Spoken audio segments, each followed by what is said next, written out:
মোৰে অৱস্থা এনেকুৱা হৈছে, তেখেতৰ পৰিয়ালৰ অৱস্থা কেনেকুৱা হ'ব? ভগৱানে শক্তি দিয়ক তেখেতৰ পৰিয়ালক আৰু তেখেতৰ অনুৰাগীক, যাতে এই দুখটো সহ্য কৰিব পাৰে।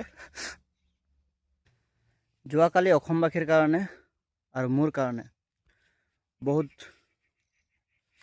দুখৰ দিন আছিলে, আৰু আজিও দুখ আছে। আৰু সেই দুখ চিৰজীৱন, যেতিয়ালৈকে নমৰালৈকে সেই দুখ থাকিব। জুবিন দাক হেৰুৱাৰ দুখ কেতিয়াও কমিব নোৱাৰে, কেতিয়াও শেষ হ'ব নোৱাৰে অসমবাসীৰ কাৰণে।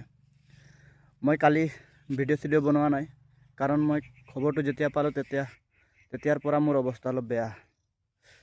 মই নিজকে যেনে তেনে কণ্ট্ৰল কৰিছোঁ, সেইকাৰণে ভিডিঅ' চিডিঅ' বনোৱা নাই। কিন্তু জুবিন দাৰ অন্তিম ইচ্ছা আছিলে যে জুবিন দাই কৈছিলে, যেতিয়া মই মৰিম তেতিয়া এটাই গান বাজিব। সেই গানটো মই অলপ গুণগুণাই দিব বিচাৰিছোঁ, কাৰণ জুবিন দা য'তেই নাথাকক, আমি গম পোৱা মতে ছিংগাপুৰত স্কুবা ডাইভিং কৰোঁতে তেখেতৰ মৃত্যু হয়, কিন্তু তেখেতৰ আত্মা তাত নাই, আমাৰ অসমত আছে। অসমত আহিল, অসমৰ সকলো জেগাত তেখেতৰ আত্মা ঘূৰি আছে। তেখেতৰ আত্মাৰ কাৰণে মই 2 লাইন তেখেতৰ অন্তিম ইচ্ছা পূৰণ কৰাৰ স্বাৰ্থত মই এইটো গুণগুণাই দিছোঁ। মায়াবিনী ৰাতিৰ বুকুত দেখা পালো তোমাৰ ছবি, ধৰা দিলা গোপনে। ইমানেই দুখ,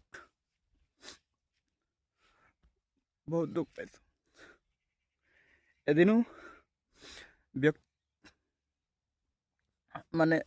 লগ পোৱা নাই। মই দূৰৰ পৰা দেখিছোঁ, ষ্টেজত গান গাই আছে, মই দূৰৰ পৰা দেখিছোঁ, কিন্তু এদিনো ব্যক্তিগতভাৱে লগ পোৱা নাই।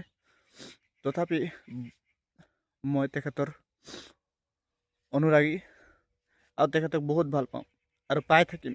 তেখেতৰ নিচিনা মানুহ, শিল্পী কোনোৱেই নহ'ব আমাৰ অসমত। যিমান চেষ্টা কৰিলোঁ, যিমান জনম ল'লোঁ, সেইটো কেতিয়াও আমি তেখেতৰ নিচিনা আৰু নাপাওঁ। কিন্তু আশা কৰিছোঁ তেওঁৱেই যাতে আৰু ঘূৰাই আহক আমাৰ মাজলৈ, বেলেগ জন্ম লওক। তেখেতে কৈছিলে এটা ভিডিঅ'ত, কিবা চিনেমাৰ আছিলে নেকি, মই মৰিলেও আৰু এবাৰ ঘূৰি আহিম জন্মলৈ। আহক।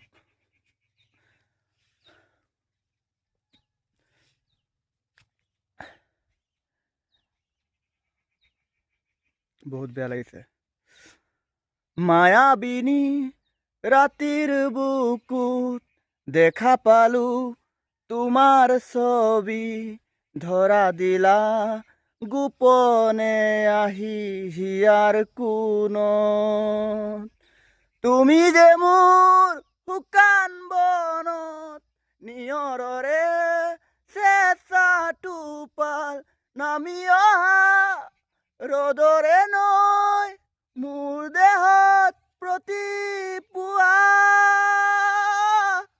ধুমুহাৰ হতে মোৰ বহু যুগৰে নাচোন, এন্ধাৰো হতা মোৰ বহুদিনৰে আপোন।